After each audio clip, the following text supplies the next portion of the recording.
The story of Majora's Mask starts off with Link in search of his valuable friend, whom we all assume is Navi from Ocarina of Time. While out looking in the forest, these two fairies spook Epona, knocking Link out. After doing so, a mysterious masked skull kid comes out and takes Link's ocarina. Link wakes up, a chase scene ensures, and just when Link finally catches up with the skull kid somehow turns Link into a Deku shrub. Link chases after the Skull Kid, but gets blocked by one of the fairies, who then gets separated from her brother and the Skull Kid. She gets mad at Link, but decides she needs to stick with him in order to find the Skull Kid again. Very shortly after, Link meets up with a traveling mask seller, who tells you he knows how to turn you back to normal, and is willing to help you, but can only do it if you get your ocarina back. In exchange, he wants you to get the mask that was stolen from him, which is the same mask the Skull Kid was wearing. Oh, and you have to do it within 3 days, because he'll be leaving. A series of events follows, and Link meets up with the Skull Kid again. However, a new threat appears, because after 3 days, a moon will crash into the land, destroying it. Link is able to get his ocarina back, and is able to go all the way back to the beginning of day 1. The mask seller turns Link back to normal, but is frustrated that you don't have Majora's Mask, but understands that you will get it back. The real problem now is, Link must now get Majora's Mask and stop the moon from crashing. To do this, he'll have to awaken the Guardians of the Land in order to stop the moon, thus stopping Majora's power. Definitely one of the most unique and original Zelda storylines we've seen from the series. Even though when you think about it, you're still saving a land from destruction. Well, I thought the story in it was much better than in Ocarina of Time. I liked how it actually continued off of it. It's not really common for Zelda games to continue directly off of each other. I don't know what to say about the story. It was just really good. It drove the game forward a lot more than in most other games. It felt more linear, but it wasn't in a bad way. The storyline was much darker than it was in Ocarina.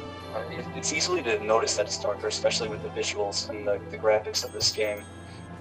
Especially when you first put on one of those masks, one of the ones that transforms you into the Zora or the Goron or any of those, because you can see like all the veins and it just looks strange, and you can tell that the game is much darker and the storyline is much darker.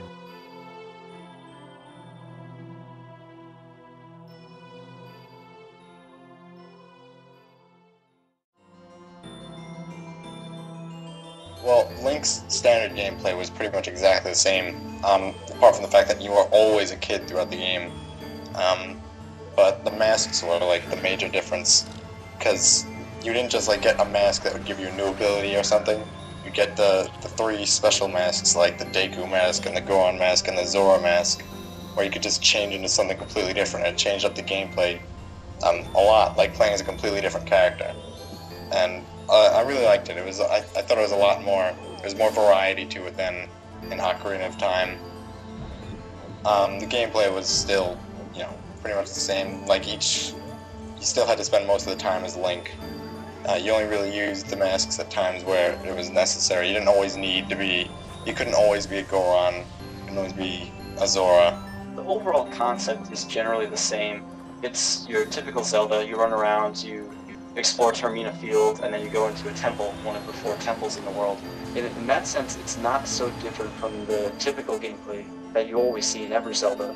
But what makes it drastically different is the new addition of the masks in the game and all the transformations. It's no longer you're just Link and you're just using a sword and whatever items you pick up.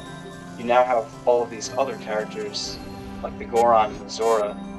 The first time you're not just using the sword and pulling out new items, you're actually becoming a new character. And you're going to have to use all these new characters in many different ways in order to get through the game. And Nintendo really did a great job integrating this in a lot of different ways, some of which were unexpected.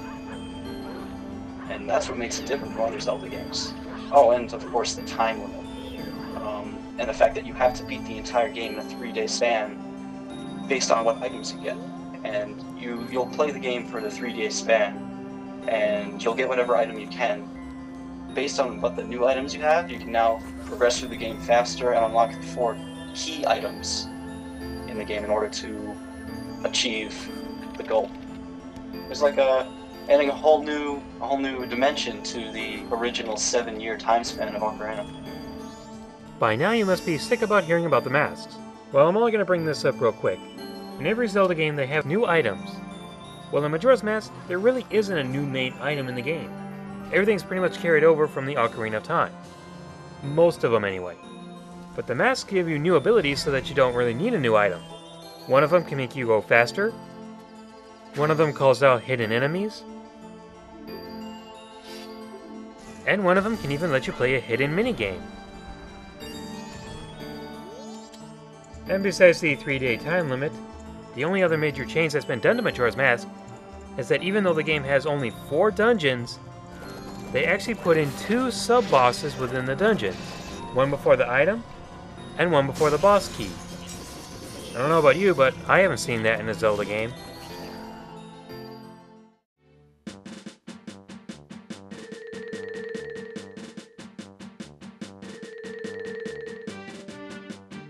Because Majora's Mask only has 4 main dungeons in the game, you might think it might be a little short. Well, that couldn't be further from the truth. Majora's Mask has a ton of side quests, and not just the traditional find more heart containers or find more money, but the side quests that give you new masks that give you the new abilities. And everybody has at least one that they remember clearly. Mine would have to be the one where you had to stop the ghost from stealing the cows at Ramoni Ranch. Or is it Ramoni Ranch? They were interesting. I'd say that, but they were probably the most difficult part of the game because they needed you to be, because of the time mechanics in the game, you had to be in the right spot at the right time. And if you screwed one thing up, you'd have to go back in time and start all over from the beginning. It was I don't know, they were pretty good, and they actually had like their own little side stories within the game, like the one that you had to go through to get the Keaton mask. Besides the 3 main masks that you definitely 100% need to use to complete the game, there's a whole page of other masks that you can get throughout the game. There's the fairy mask that'll help you find the fairies within the temples. That could be considered its own type of side quest. That was really difficult in some parts. And although some of the challenges, like you have to get one mask in order to get another mask, in order to get another mask, just to get this one final mask, all in this short time span, and you're rushing around and doing everything. It's just a lot of fun, and it's the side quests. I think, in my opinion, it has the best side quest out of every Zelda game, just in number and in originality. There's always something to do on the side if you're wandering around, not looking through the normal temples.